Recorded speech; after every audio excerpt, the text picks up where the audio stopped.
ating broccoli at mushroom guys. Ang mushroom ko ito guys ay ano siya guys. Yan, hindi siya ano.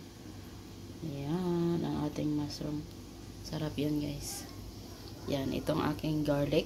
At saka may naiwan ako dun na ano. Sayang naman kung maano. Ilagay ko na lang guys. At hindi ako maglagay ng oyster sauce guys. Ito ang ilagay ko guys ay chicken cube. Kasi ayaw ng boss ko guys na oyster sauce guys. Yan, naglagay na ako guys ng butter guys.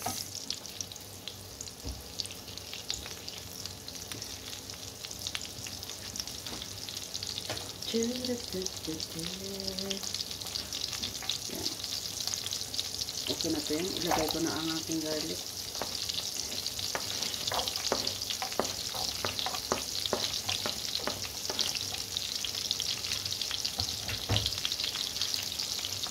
Yan, ilagay na natin ang ating broccoli.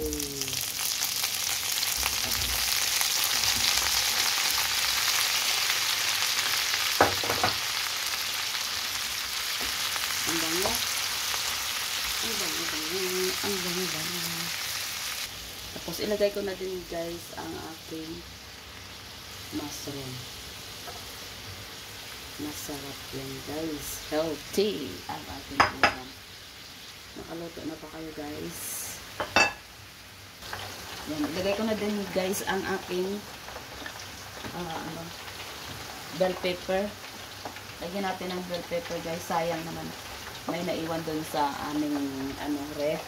Kasi bukas ay mag-market naman kami guys. Yan, lagyan natin ng black pepper. Sarap guys. Sarap naman ang ulam ko guys. Maglagay ako ng asin. Ito ay simple lang ating ulam guys, pero healthy guys. Healthy ang ating ulam guys. Simpleng na pangluto, pero healthy at masarap. Tapos maglagay ako guys ng cornstarch para maglapot siya guys. Tapos ilagay ko na dito ang aking tawag yun ang chicken cube. Hindi ako maglagay ng guys ng oyster sauce kasi ayaw ni Boseng. Dalawa kami yan kakain kasi si Aite nakakain na. Yan, tikiman time. Tikman natin kung ano ang lasa guys. Ang sarap guys. Ayos na guys. Yan, ito na po guys ang ating ulam guys.